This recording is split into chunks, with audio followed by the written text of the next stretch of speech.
All right, welcome, welcome as people pile in to our perspective show. Very happy to see everybody. Just give it another quick second as we have some people joining us.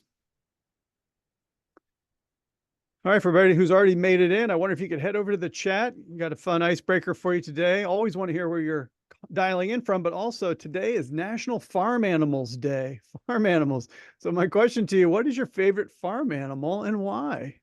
Hit me up in the chat with where you're calling in from or zooming in from, I should say, and what your favorite farm animal might be. I suppose panelists can play too. I was thinking about this. I think a goat. I heard that goats do yoga. I'm kind of into yoga right now, so maybe I'll do some. I'm going to go with goat.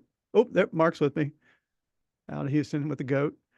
Oh, they're coming in fast now. I see lots of cows. Oh, baby goat. That's a good clarifying point there. Nice. Seeing some donkeys. A lot of goats. Goats are where it's at. We're going to give just one more quick minute for people to join. I know people are running from meetings. I'm seeing horses and an alpaca. Brooks got in with an alpaca. This is a first, by the way, that we've asked about farm animals to our panelists. We don't do this every time. It's National Farm Animals Day. What can you say? One more quick minute, then we'll get started. A mini pony. Like that. Lamb. A duck. Duck is a farm animal for sure. A pet moose. Now that might be stretching it, Dave. That's stretching it a little bit. Pet moose. I guess we'll allow it though. We'll allow it. All right, everybody. Thanks so much for joining us for Perspectives, our webinar series. This episode is titled "Smile, You're on Camera." We're going to be talking about HR in an age of hyper-transparency. Very excited to introduce you to our panelists today. I'm going to begin with Guinevere Crary. She's the founder and CEO of Guide to HR, which is an HR fractional and consultancy firm, as well as the VP of Global People Operations for Lilt, which is a language translation AI company. And she has helped companies across all industries scale their talent and crush their goals. Guinevere, thanks so much for being with us today. Thanks for having me. Next up, we have Adam Ryan. Adam is the co-founder and the CEO of Workweek, which is a professional networking platform that operates industry-leading brands, including the fastest-growing HR brand in the country, I Hate It Here. Probably heard of that. Previously, Adam served as the president of The Hustle, which was acquired by our friends over at HubSpot. Adam, thanks so much for being on the panel today. Thank you. Thanks for being happy to be here. Last but certainly not least, we have Jamie Conrad. Jamie serves as the VP of People and HR at Trust Radius, which is a reputed thought leader in the HR and people space, and is on a path to influence change in the future of work and leadership. Jamie is also a proud volunteer and founding member of Hacking HR's Experts Council, Troop HR, Tag for HR, and several other HR communities. Jamie, I'm so excited to have you on the panel today. Thanks. I'm excited to be here with you, Matt. Appreciate it. Very nice. Thanks so much. And we're going to go ahead and do a little bit of housekeeping here. As always, the webinar is being recorded and you'll receive it in the email. If you want to forward that, share it along, replay something that our panelists said, it'll be right there for you. Toward the end of the show, we're going to be having our audience Q&A. So if you use the Q&A button inside of the Zoom webinar function platform, then we'll be sure to see your question. If you put it in the chat, we might see it, but if you put it in the Q&A, we will definitely see it. And you'll want to stick around to the end. We've got some bonus resources for you. We'll tell you how you can follow up with our panelists, and you'll get a preview of next month's webinar. So a little bit of housekeeping for you. Thanks for that. We're going to move on, as we always do, to our Menti poll, where we learn about you as the audience. If you've got a fancy camera phone there, you can take a picture of that QR code. That gets you right there. Rachel is also going to throw a link in the chat if you are one of those point and click people. And I'll ask our panelists to weigh in as well. We have the first question. How would you rate your organization's current level of transparency? That's our hot topic for today. We have a 1. I'm typing under a blanket right now, so not very transparent, I suppose. 2, we only share the good stuff. Interesting. 3, comfortably transparent. So we're pretty happy with where we're at. And 4, it says we might share, made it be just a little bit too transparent. So a couple of different options there. I see in the most popular vote being comfortably transparent, which is a good thing. Any surprises here, panelists?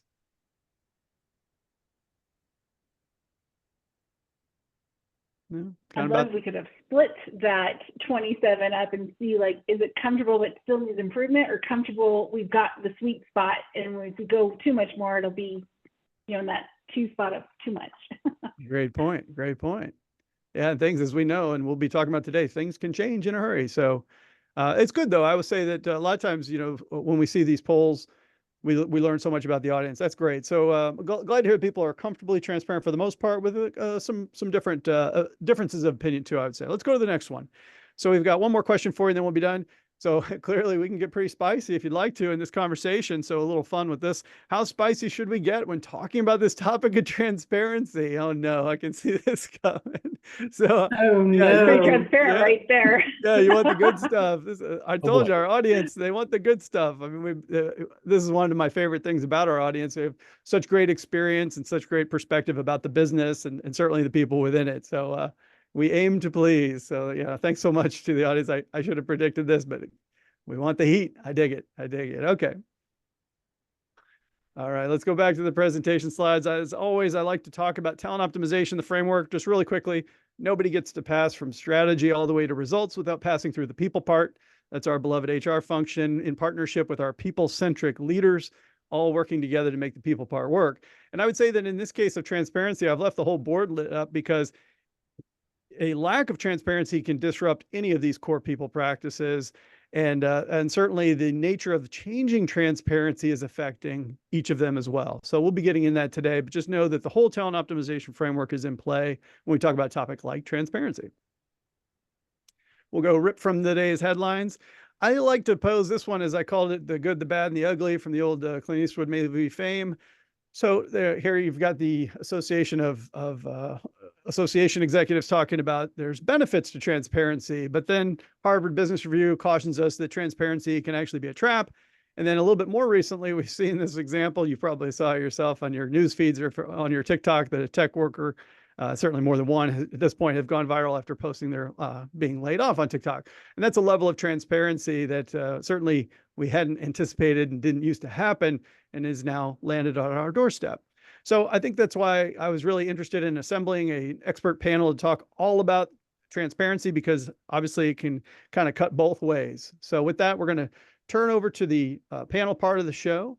And I'm going to get us started with this question, which is, where did all of this heightened interest in transparency at work come from? And Adam, I wonder if you might get us started that. Like, why do we start talking and hearing this word transparency so much these days?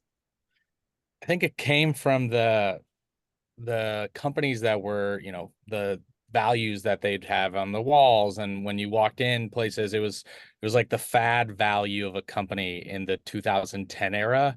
And through that process, I think particularly once COVID happened, people started to realize like they didn't know what was happening within the company, and transparency was not being actually executed and delivered in the way that it was promised, particularly once things got tough. And it lost trust of employees, and it started essentially, I think employees started holding employers accountable by saying like, hey, you want to be transparent, let me watch this kind of situation. And that's, I think today we're kind of at this heightened intersection of really frustrated people that felt like they were lied to for a long time, employers trying to scramble of like, we have new workplaces, we have new environments, like even if intentions are strong. And then obviously social media being social media, and the intersection of all those has allowed it to be at a pretty heightened state today. Yeah, a lot of factors there for sure. Jamie, you want to build on that one? Yeah, I agree with Adam for sure. I think it's interesting because it's like there's a power struggle now between employers and employees, and there's this assumption or perception that whoever has the most information, or whoever has the most data, has the most power, and whoever has the most power gets to make the decisions and rule the roost, so to say. And so I think it's just a product of like there's always an ebb and flow of things, and we're in a heightened state right now. And we're trying to figure out how to get back to balance with all of these other factors involved. I am an advocate for an employer and employee having a mutually beneficial relationship, and you should be leaning into the positives of each other. And this is one of those areas that can play a big part in building the trust in order for make that work. Nice. Guinevere, what do you think? Heightened interest in transparency, where's it coming from? All of the above, and I just add, I think social media too, right? Like the rise of social media, especially the different generations coming into the workplace where social media was what they were doing when they were, 2 years old, right? There's like so many social media accounts that were for you as a baby that you just didn't take on and carry on. And I think that having that information, quick access, the internet, social media, the technology that we have in today's world, even being able to have communities where you can go and talk to like-minded individuals, hear what's going on in their world and experience, wow, that's not what's happening here. Like, okay, I'm really in a bad place. It's just more exposure of knowledge. And I think that's where it's coming from, other than obviously what we already said. Yeah, I think technology was a massive driver in this too, because even beyond social media, when you think about the car buying process, my daughter just bought a car recently, and the information asymmetry is completely broken down. So it totally changed that industry. And if you think about travel back in the day when we used to have travel agents, and then we moved to self-booking, and you can read reviews and see pictures and all that stuff. I think that the reason I bring it up is because I feel like for employees, they think I can have transparency in just about every other aspect of my life except where I work. The only way I get transparency where I work is if it comes from executives, it comes from managers, and I can't just Google stuff that's happening in my own company. So a little bit different. So I think it's multifactorial, if that's a term, definitely is what I'm hearing from the panel. But I wonder if we might examine this topic of transparency if we use the employee life cycle. So every business is a people business, and we know there's a life cycle when it comes to employees themselves. And it begins with the candidate experience. So if let's say I'm on the call, I'm listening in, I'm one of our beloved audience members, what should I be thinking about when it comes to sharing openly with candidates? And what is it that where should I draw that line a little bit? Jamie, you can do a lot of this type of hiring. What kind of, what are you thinking of when you think about candidates as it pertains to transparency? Yeah, I think from a candidate perspective, the first opportunity you have to see how much transparency is within an organization is when I think about pay transparency. Is the salary in the job posting or not, right? That's your first indication of how far they've come in their level of transparency. And there's still a lot of controversy around pay transparency, and there's still laws coming out as a result of some of that controversy. So from my perspective, the more information you can give a candidate to make the right decision about the job that they're about to either accept or decline, the better off you'll be from a fit and a thriving opportunity once they get hired. One of my favorite interview questions right now is, for us at Trust Radius, we're a smaller startup, we're scrappy, we have been around for a while, we're in the tech space. I'd go right into it in the interview. So you're coming in with an opportunity to be creative. You're going to help design. You're going to be a part of the decision-making process, which also means there's no structure. There's no processes that are written down. There's no all that stuff. And which of those things sound more exciting to you? Which way do you lean? And just being really upfront with that. Of course, there's a line. You don't want to have all of your dirty laundry, but I guarantee you that there's a lot of that information that's already been shared out there. So be as open and transparent as you can be, and specifically around giving them the information they need to make an educated decision on whether or not you're the right business for them. I like that. It sounds like you waste a lot of time with people who end up saying, it's not a fit. You're like, well, let's just be a little bit more transparent up front. Exactly. Guinevere, what do you think? I'm still in candidate mode here. What do you think about how transparent should we be with candidates? Doubling down on that, I'm with Jamie. I'm in the startup landscape, and startups are not for everybody, right? And full-time, fully vested companies, they're not for everybody. So really understanding, providing context of what the company culture is, what the expectations are. This is typically for me, I make sure that they understand this is not a 9 to 5. This isn't a come in, put your feet up, do a little bit of work, watch TV, have some calls with your friends and go home. This is a 50 minimum hour per week. You're going to be working hard. You're creating new things that aren't established, right? Startups aren't established. Startups are usually doing something hard because they're creating something that doesn't exist right now. If you want to be a part of that and love that challenge, great. If you don't, then that's fine too. Let's find that out initially before we waste everybody's time. Candidates are interviewing us just as much as we're interviewing them. So the information we can give them, that as well as they can give us, really helps make sure that the hiring process is going to be a good fit for both sides. And at the end of the day, if you're not being honest with the candidates from that perspective, you're just hurting yourself and your business, because you're going to bring in people that don't fit. They're going to leave, or you're going to have to fire them in 2, 3, 6 months, however long it takes to figure it out. And you're going to have to start all over again. You've lost time, you've lost money, you've lost energy, effort, probably trust of your hiring team and your executives. So it is important to make sure that you are very transparent. I also like to make sure that we're talking about the recruitment process. A lot of people don't do that, and setting up the expectations. Some companies are slow, some companies are fast. Sometimes you have maybe like a pause in your hiring because you're trying to restructure, especially in startups. We're restructuring all the time, right, Jamie? So like sometimes it's like, we know we need this role, but let's figure out if it really is this or if it's that, and keep the candidates kind of going. But like just letting them know that we're in process of reevaluating and bring them along in the journey, and not freeze them out, not ghost them out. I think you bring up a really great point. And the fact is that we're in this indefinite talent shortage. So it's going to be harder. It's going to remain hard to hire people. A lot of times I'm doing competitive research in the area of what I call talent magnet, which is this understanding the candidate experience from completely before the interview process even begins. And I'm shocked at how we're treating, in some cases, our websites, how transparent we're being about the culture, about our benefits package. There are wild discrepancies between otherwise equal employers. And it just shows the effort to be transparent, or at least to put the type of information out there. So yeah, I think that's an important thing for us to understand. The second thing is, though, once we do have a candidate who's a little further along in the pipeline, they're going to be talking to managers. And so I have the question for you as well. And Jamie, I'll ask you first. What advice or what coaching are you given to managers who are going to be probably getting some pretty probing questions compared to a couple of years ago, from candidates as to what it's really like here? Yeah, I think any hiring manager in an interview process should go into it assuming that they've been looked up on Facebook, Instagram, LinkedIn. The company's been looked up. They've searched on Glassdoor. There's not a social media platform out there that hasn't been combed through. And just go into it with that assumption that it's all out there. All the dirty laundry's out there too, and we need to be prepared for that.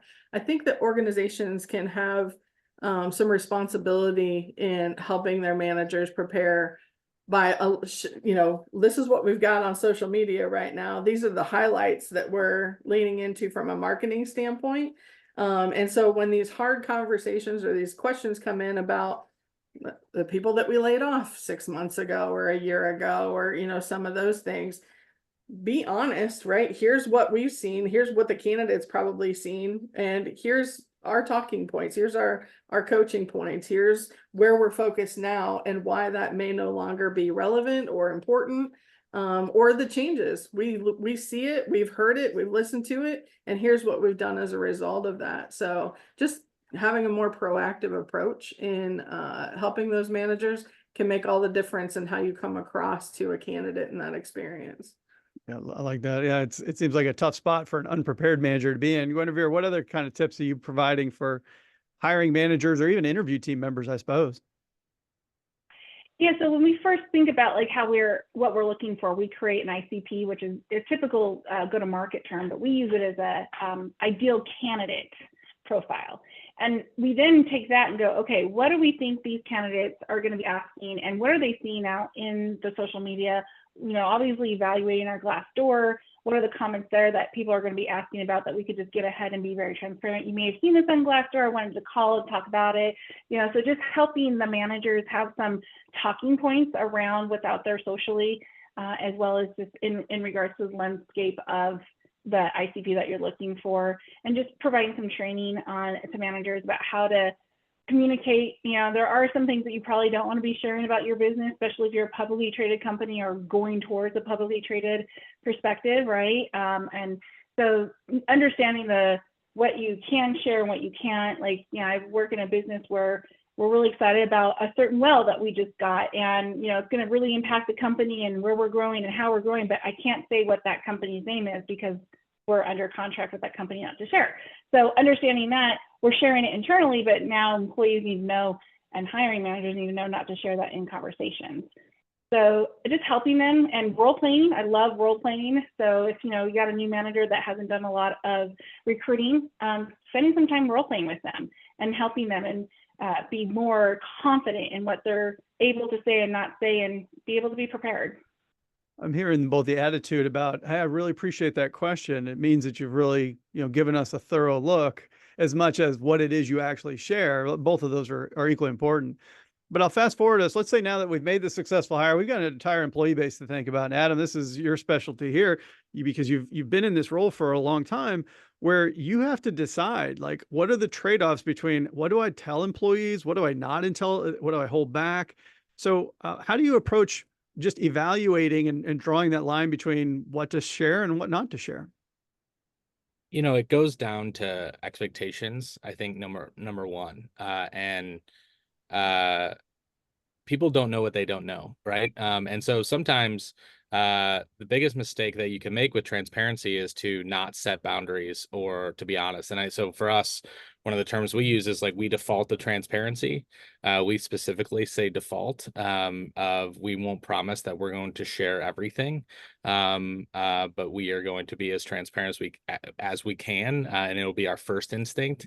And then the boundaries that we've kind of set there is like, if we believe that it can kind of create more harm than good by sharing something, then we're going to hold that back until it's the appropriate time, and we tell people that. And I think the other thing that we try to stick to is follow up of what you promise. I think the real issue of transparency is this idea of, hey, you said this thing one time, whatever happened to that? Hey, this is the goal, but like, I never heard it again.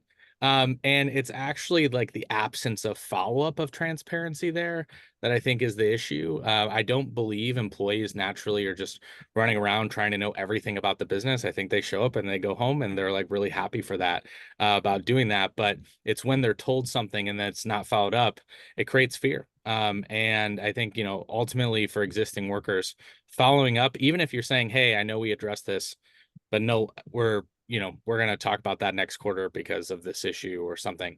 And just like making sure you're holding yourself accountable to those promises that you had, I think in the long run creates trust. And that's really what this is about. Huge partnership opportunity for our strategic HR partners and our business leaders, who sometimes are so quick to move on, they may forget to keep everybody with them. And I've seen so many times the executives have moved on to the next hill, and they're like, where is everybody? And they're like, I've moved on. And you're like, okay, but they haven't. We've got to take them with us. So I really like the idea of setting expectations and then being transparent as we're keeping these things alive, and making sure that we develop that reputation of follow through as well, which doesn't always come as naturally. It sounds like it does for you. It doesn't necessarily come that naturally for some executive teams. Jamie, do you have similar advice, or how do you look at deciding what to tell employees and what potentially to hold private for the right reasons? Yeah, I agree with what Ryan, or what Adam was saying. I think leaning into that idea that the consistency in the language is really important across your management and leadership team, and the repetition of that same language and those same messages is also really important. So one of the reasons that sometimes people say, that one thing, whatever happened to that, is because we don't repeat it, and it's not part of our everyday language. And when we as an executive team make a decision around what's important and what those strategic initiatives are going to be, the more we repeat it and get bored with our own language, the more often it's going to come across as being a genuine thing. Oh, they really mean it, and it's going to create more alignment and build that trust. But I also don't want to forget that there's always going to be this skeptical group of employees that no matter how much you share, it's never going to maybe be enough, or they're always going to be looking for what you didn't share. And what I would say to that is, don't get hung up on it. Have the open conversations with those employees. But as an executive team, as an HR and people team, don't let that prevent you from doing what needs to be done, and keeping that language consistent. It's okay. You need all aspects of personalities in your team to be successful. Those people that are conscientious and skeptical and looking for some of that stuff, they are highly important, and they help to keep and hold us accountable as an organization. So appreciate them for what they bring to the table, but don't get hung up on, oh, see, we shared and it wasn't enough, or, no matter what we do, it's never good enough. It's never appropriate, whatever those things are. Lean into that positive intent and move forward through it. I used that term I liked earlier, balance, and it's trying to find that right balance. And it's the one that maybe a little it may feel a little bit out of balance to me if I'm a more experienced and older executive, for example. But we don't need to go so far out of balance the other way that all of a sudden we never can meet the needs of certain people, is what I'm hearing as well. I like that a lot. And I think the other thing that you brought up that really struck a chord with me was thinking about, for executives, for example, how long you've known about a decision you've been holding privately, sometimes like 3-6 months before a major initiative, for example. And then all of a sudden we're so happy to be done with it that we can talk about it publicly. We feel this sense of relief and then wonder why everyone's freaking out. You're like, you've had 6 months to marinate and now you just drop this on your people. That, of course, it's going to take them time to absorb it. And I think that's an interesting bit of the human dynamic. But I'll move us. It's a lot like a J curve. Yeah, It's a lot like a J curve, right? Like you have it's probably not going to show right in the mirroring, but you have a J, right? And the beginning of the J is where all your people are at. And the executives are looking at the top. They're looking at where the outcome is. What you forget is everyone has to jump off the cliff, have a downward cycle of like chaos, of like change and what this means before they can get back to where they were, before they can actually get to where you want them to be. And so at an executive level, especially a CEO founder, you are exactly what you said, Matt. You are marinating, you're thinking about things for, probably 2 to 6 months. 6 months might be too long in a startup world, but, and you're not bringing people along, then they're going to have a deeper drop of like processing what you're trying to do and making the change, which you've already been doing in your head. So it's really important to bring your people along in what you're trying to do when it's the right thing, right? When it's the right time, but then understanding that you couldn't bring them along at the beginning and now you got to give them that time to process and flip the brain and do things differently the way that you're trying to as a business. Yeah, I go back to Adam, what you said, which is it's all about setting and meeting expectations. I don't think, to your point that you were making, people are just walking around saying, I want to know everything about everything, or would even expect to say, like, I definitely should have been told that you were considering an acquisition. Like, I don't think the average employee on the floor feels that way, but it is when expectations aren't met and they're like, I should have probably had some heads up on this, or I should be given some time to adjust to what you just told me. Am I reading that right from what you were saying, Adam? Oh, you're muted. Sorry. Sorry about that. I think that's absolutely right. And the idea that the J curve is such a perfect example of whatever I think executive team struggles with. It's a really good visual to think about. But that employee experience and having empathy of where they're going through, and the expectations of and consistency. I think one of the things that I tried to recognize is that like humans are just pattern driven, and we recognize patterns, we live in patterns, we feel safety in patterns, and it's actually when that pattern is interrupted is when it starts to feel really uncomfortable. And that's with transparency, it goes both ways there, and I think that's kind of the piece. I like that.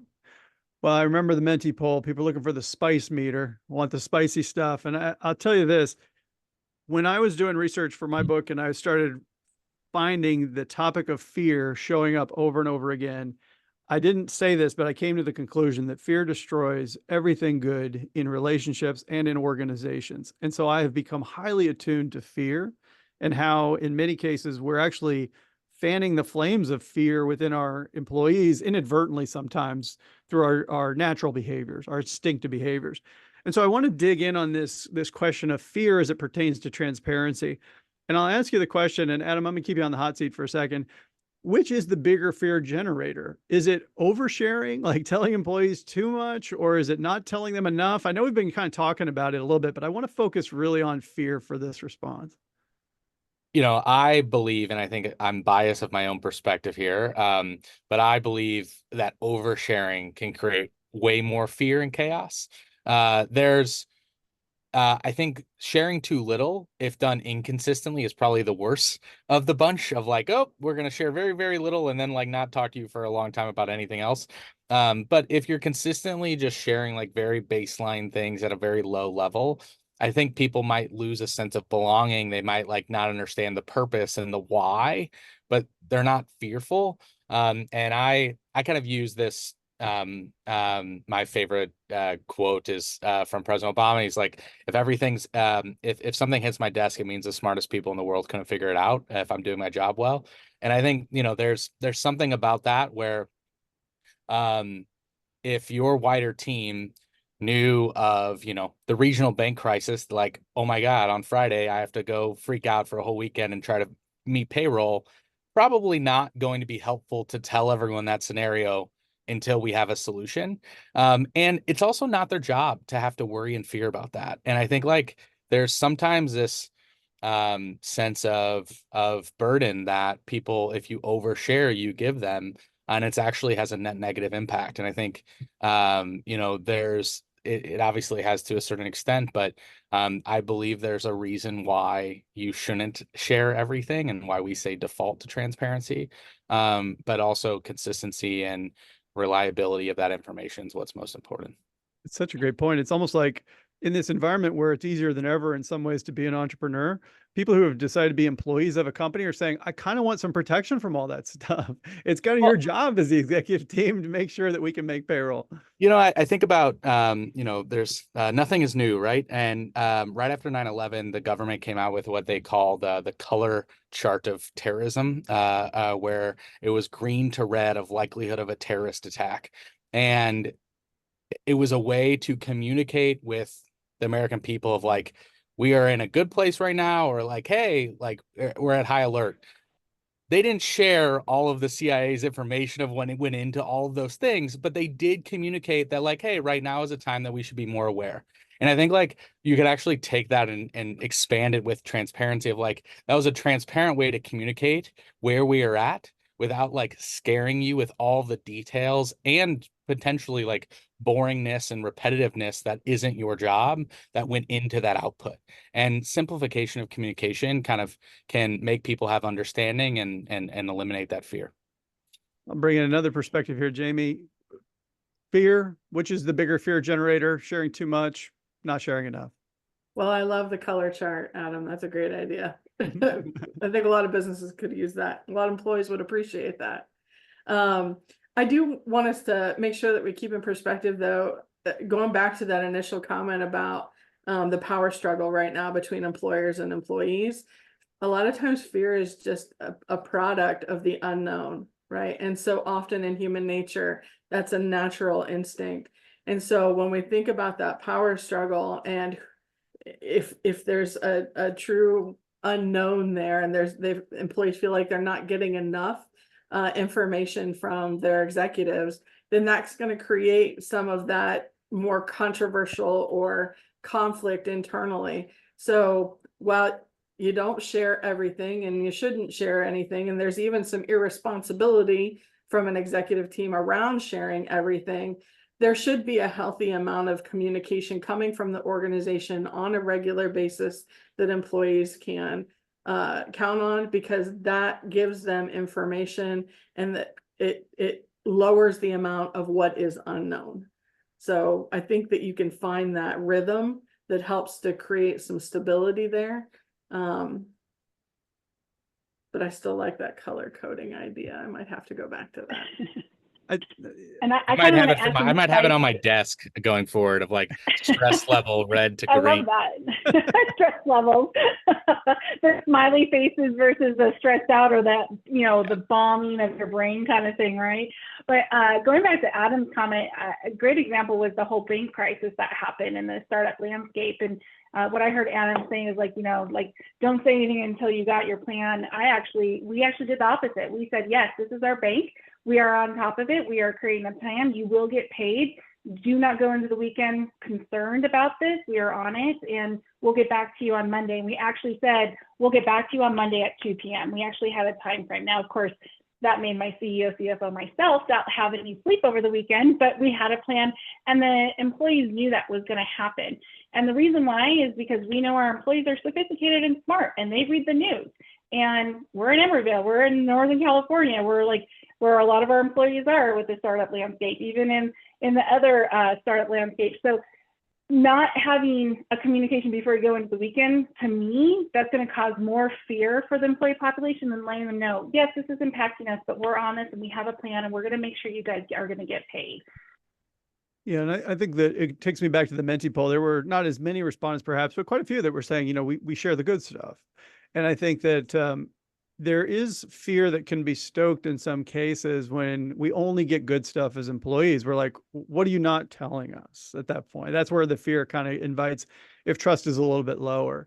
And I think especially for multi-generational has come up a little bit, where we say that the earliest career employees who are coming into the workforce are used to seeing the unvarnished truth in a way perhaps that they hadn't before in the outside world generally. And they come in and they're only hearing good news from the employer, even though, rumors always get out and stuff. Then all it creates that dissymmetry, and that it creates a little bit of a challenge. So I really appreciate the take on fear because it has such a devastating impact on employees. So I'm really glad that we were able to have that part of the conversation. But I think that one thing I'll move us forward to, and Adam, I'll have you start with this one. Anytime we're running a business, there are going to be these quote unquote, these hard business truths. The reality is that there are times when, either we're not where we want to be in terms of the numbers or the growth, or we've made a tough decision. Maybe we're shutting down a product line, could be anything.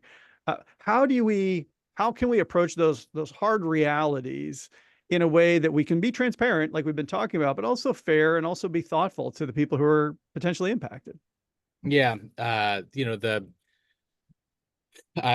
the point of what was just shared, employees find so much safety in having an expectation of knowing something's coming, right? And so for us, we've tried to, what we learned, probably the biggest argument my chief people officer and I have ever had is always around announcing people that are leaving the company. And I'm always like, let's wait till the last very minute. And she's always like, let's do it right now. And but it never feels like a good time. And because it's not, it's going to disrupt culture in some way, particularly if someone's in a management position. And after many battles with each other, the solution that we came to was just finding a consistent way to communicate with our team. And so, we're still small enough relatively. We do an all hands every Monday. We share all our financial updates. We announce new employees, we announce new job hirings, and kind of like have this kind of branded way. We call it like work week wins and work week Y and the window into like work week and all these like things that kind of are branded to give us a kind of safe space that allows an environment. And then every Sunday, I send a newsletter out, which is just very on brand for our company, but I send a newsletter out to employees called Top of Mind. And sometimes it's about the Taylor Swift tour, and other times it's about that manager that left. And it's normally, 3 paragraphs of so, but every Sunday at 5 p.m. it goes out. And I think that consistency, what we found now is that like, not only do people feel like they have more insight and relationship with me and our executive team and hear what we're thinking about, but it's become this communication channel to have those kind of like more difficult, hard truths that in the past always felt like much bigger than they should have been. And I think that's the kind of way that we found that can be successful, is finding these consistent communication channels that don't feel like someone has to have anxiety to read them. It's not like a special report that we have to talk about something tough, because it's like there's this constant flow. It's just where you always go to get your news, and there it is. I like that. Guinevere, I know you also do a lot of work in this area. What are you thinking when it's time to communicate hard truths? How can we accomplish all of the competing goals that we have when it comes to sharing the tough stuff? Yeah, I think it's knowing your audience is really key, and knowing what context you want to share with what audience. So a lot of times it's, you're working with the executives and you work with the management team, and then it's like, okay, now the management team is in the know. They have their talking points. Then you can say something and share something more broader to the employee population, with the management team being in place to readily have conversations at the individual level, which then really can tackle what that individual is thinking about in the perspective of of what you're trying to share. So, you know, sometimes the individual might be bringing in a personal situation into their mindset of how they're transforming the conversation. We all bring in past experiences. It's called your baggage, right? And so we react and we respond based off of a similar situation we've already dealt with. And so having those one-on-one conversations can help that person process the information through the landscape of what's currently happened, not what you've had in the past. And so really, I think for me, it's about arming your management team with the right knowledge and the right talking points so that they can have those one-on-ones. And then a follow-up, I think Jamie was mentioning, like, you know, constantly reminding people, following up, not just saying it once, right? Earlier, I was going to say the average human, if this blows my mind, I feel like it should be a lot less, but the average human, it takes 7 times to hear something before it's truly like in their brain. So, you know, having a way to be able to communicate, process it, come back to them. What questions do you have? Let's work through it. How does that impact you at your level, at your role in your department? And, you know, just help them work through it. I think people could take that as marriage advice. 7 times I need to tell my spouse. 7 times. There you go. There you go.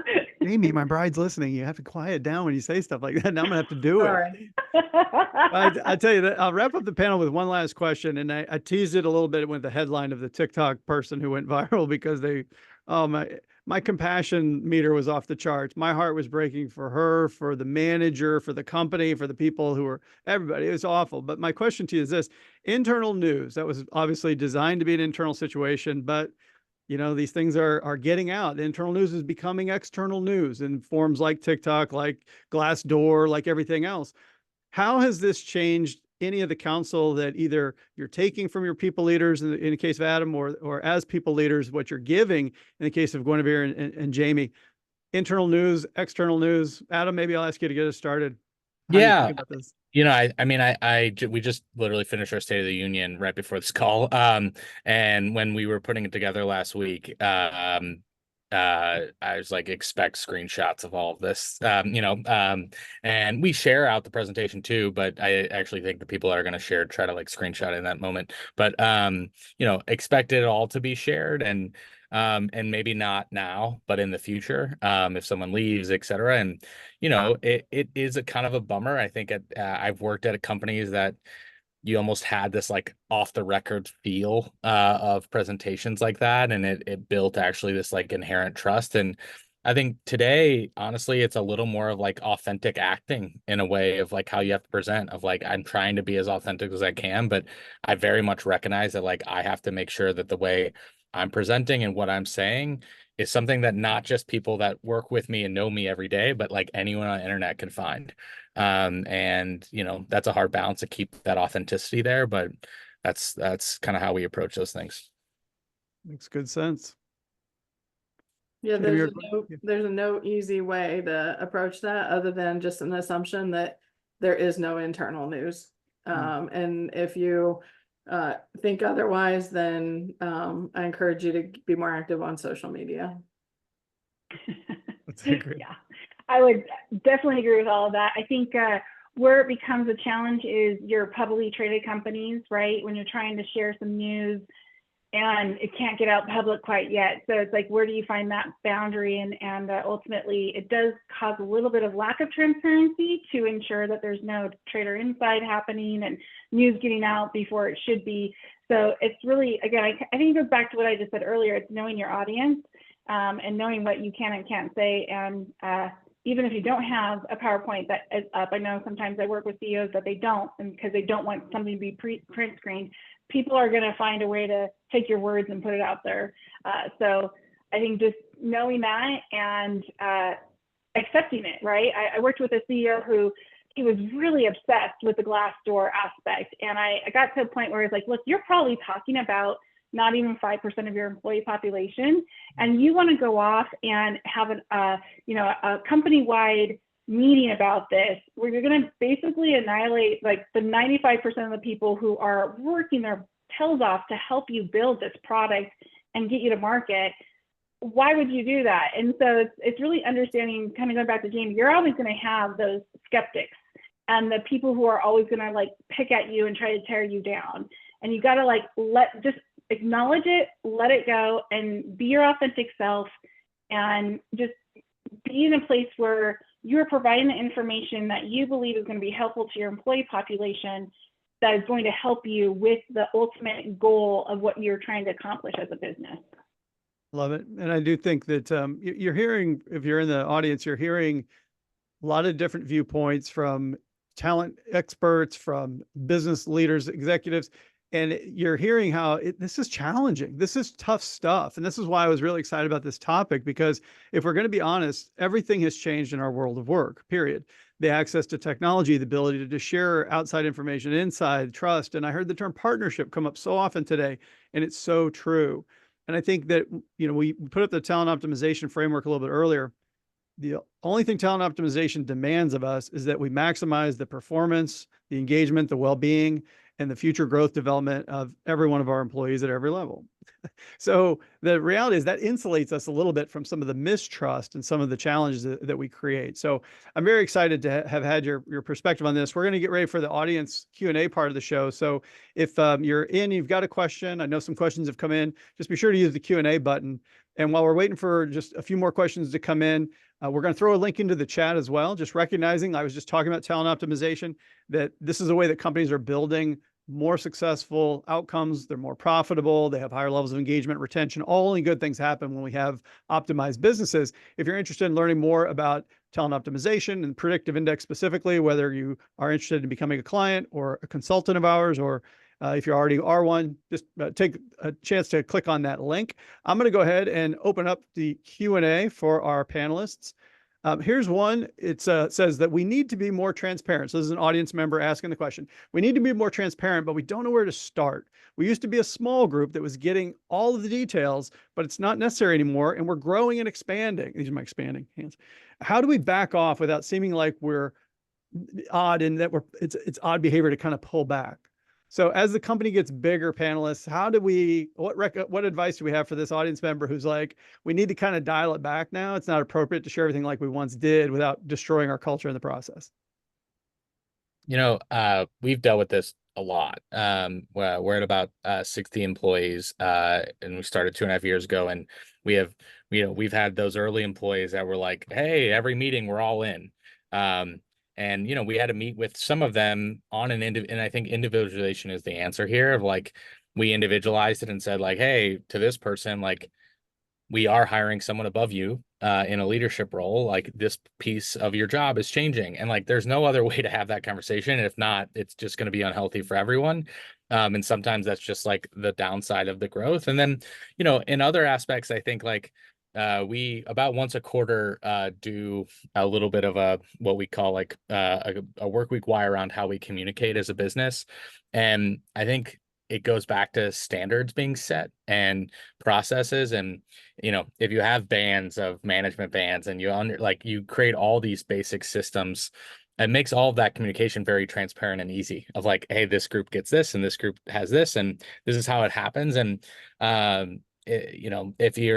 that messy middle, and we all go through it, it always kind of happens. We just tried to, it's worth those times of those employees that you still want around, that are high value, but they're not in a management role, to individualize that communication with them.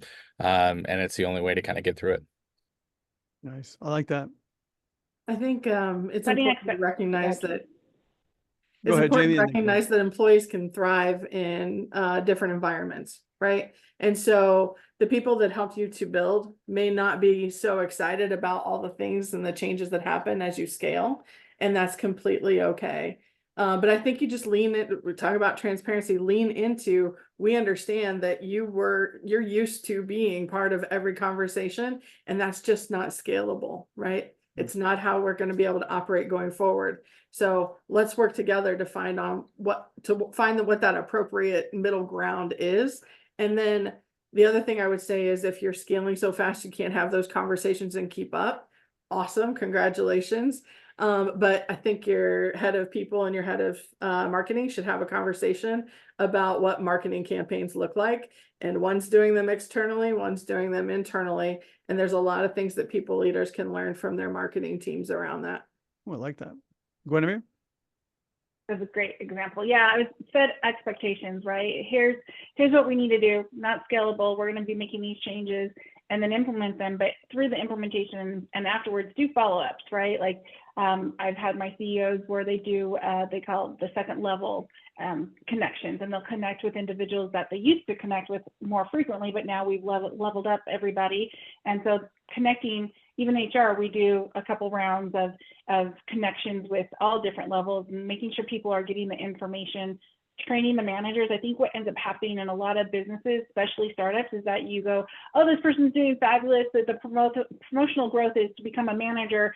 They're going to be a manager now. And then nothing happens. You don't give them training, you don't give them support, and you expect them to be an awesome manager because they were an awesome individual contributor. And it just is not. I mean, a manager is a completely different role, completely different skill set. So making sure that you are supporting that middle management, especially if they are new and you're promoting them because you're growing so fast, and then making sure that they're getting the support they need and empowering them to own those conversations so that all levels are getting the information that they need, but it's not necessarily coming from the top every time directly. Gotcha. All right, let's do a little bit of a speed round. We're going to stay with the culture sort of lens here. Here's a scenario from our audience. Your company was once not transparent and blindsided the employees. How do you regain and rebuild that trust? Who wants to jump on that one? That's a tough one. I'll jump on that one. I think I came into a situation with a client who was kind of like that. And so we actually ended up doing some employee surveys to start to kind of pick apart what's happening and how we can rebuild that trust. We followed up with the results, what action plans we're doing. We followed up monthly on where we are on those action plans. We actually did small focus groups to dive in a bit more. And then we just continued with that follow-up of where we're at, what we're doing. We'd love to hear your feedback. Do you think we're on the right track? No, yes. And then taking that here, we've heard from you guys. We've restructured here because of the feedback. And now here's what we're doing. I think it's that constant communication and update and follow through that is going to build that trust. People will then see I'm being heard. You care about what I'm saying. You're actually taking action. I'm seeing the actions happening, and I'm, wow, okay, I can trust that, like, you have my best interest at heart. Gotcha. And if you're not able to lead those conversations, there are some really great experts out there that can help you from a business standpoint that specialize in trust buildings and the team dynamics associated with that. I would say my short answer is not that different than personal relationships, but you know, vulnerability and accountability go really far in those situations. And if you're in a leadership level of being vulnerable, of saying this is how we thought this was the right way and we were wrong, and here's my accountability of how how we're going to change, and you know, most people, particularly people you want in the company for a long time, will respond pretty positively to that. I got one here that's kind of taking transparency and emphasizing the good side. How can leaders support their current employees to share the good that's happening day to day to combat the potential bad press that could come with a layoff, like the TikTok example, or even just generally? I think how do we encourage transparency of the variety that's going to help us attract the next top candidate or to energize the employee base? Have you seen anything, or have you made any recommendations to encourage the sharing of authentic? Again, we're not going to ask them to share non-authentic things, but how is there a way that we're using transparency to enhance employer brand, to use a term? We have multiple ways where we encourage that. We actually have transparent as one of our core values. And so we lean into that during all hands, you know, pausing for company shout outs and team call outs. We have a high fives channel in our Slack group, where people can give virtual high fives throughout the day, or throughout the week to acknowledge some of that. We also, I think from a higher standpoint, we're pretty good about doing readouts on here's what we've been working on. Here's what we didn't do well. Here's what we did do well. Here's what we found through the process and some of the learnings, and having different people present different parts of the organization, present that information. I think it creates some of that psychological safety for the trust and the transparency to naturally become part of the culture. And when I first started, I come from healthcare HR before I got into the tech industry. And being in a tech company where transparent is a core value, I was like, oh my gosh, are we sure we want to share all of this information? But I've seen some of the pros and cons of some of that, and I like the idea of leaning into transparency whenever possible. Very cool. I think, we're a media company, so we live online anyway. And when someone is onboarded, we make them a profile picture for their Slack that has a yellow background, and then we have that on our socials, and all of a sudden it kind of creates this community on our socials of our employees of like, oh, we all have this like kind of similar background, and it seems like really silly. It's like routinely people's favorite thing that they have.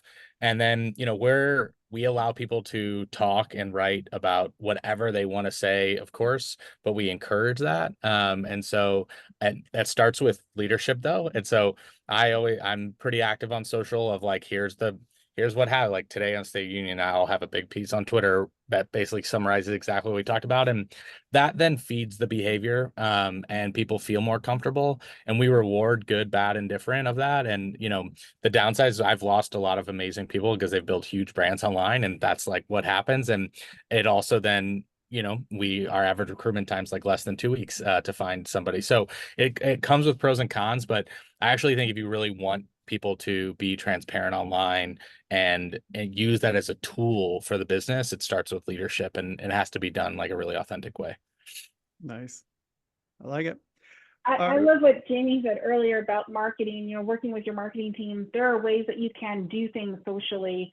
Adam's doing it as the CEO founder, and there's ways that HR can do it. There's ways that marketing can do it. And there's even times where it's okay to even ask, right? Ask your employees, hey, if there's something that you want to share out in the social world, like, we'd love to hear your contributions. And, as Adam said, make it a safe place. Anything and everything is great. We'll learn from it.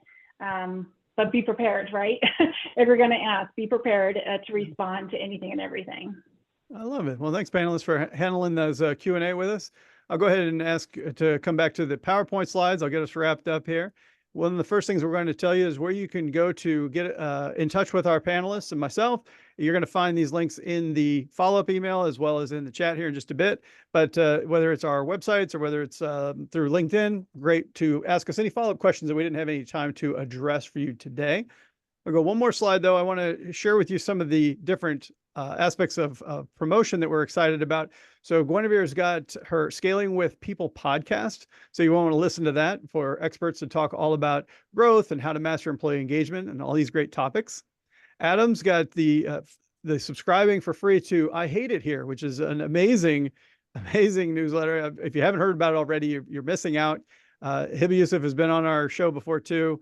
Amazing personality and such helpful advice within HR. Also promoting Safe Space. Safe Space is the fastest growing membership for HR leaders. So check that out as well. And again, you're going to see all the links in both the follow-up materials, etc. But just want to make you aware of these.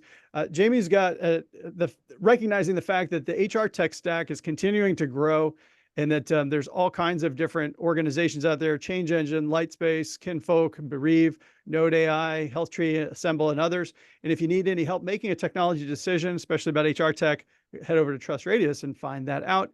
And then for myself, I had this awesome opportunity to chat with a Gen Z leader. I'm really excited. And he took me to school about all things about Gen Z, unlike myself as Gen X. And it's great homework for you if you're a regular listener to the show, because next month we're going to be talking a little bit about multi-generational. That's my big league tease for later. And you'll find that link in the chat as well. So just wrapping us up here, you've got a tip sheet that's going to come your way. You can read all about some best practices about how to have transparency in the workplace across different aspects of what we've been talking about today. And I think the very last thing that we have, oh yes, the book giveaway. We have the winner, Stacy Erickson. Stacy, thanks for joining the show today. I'd be happy to follow up with you and send you a copy of my book. And then finally, we have next month, we're going to be doing a webinar called One for the Ages. It's all about how to bridge the generational divide in your workplace. So we have as many as 5 generations in certain companies. So you're going to want to check us out. That's going to be on May 8th, the same time, 2 p.m. Eastern.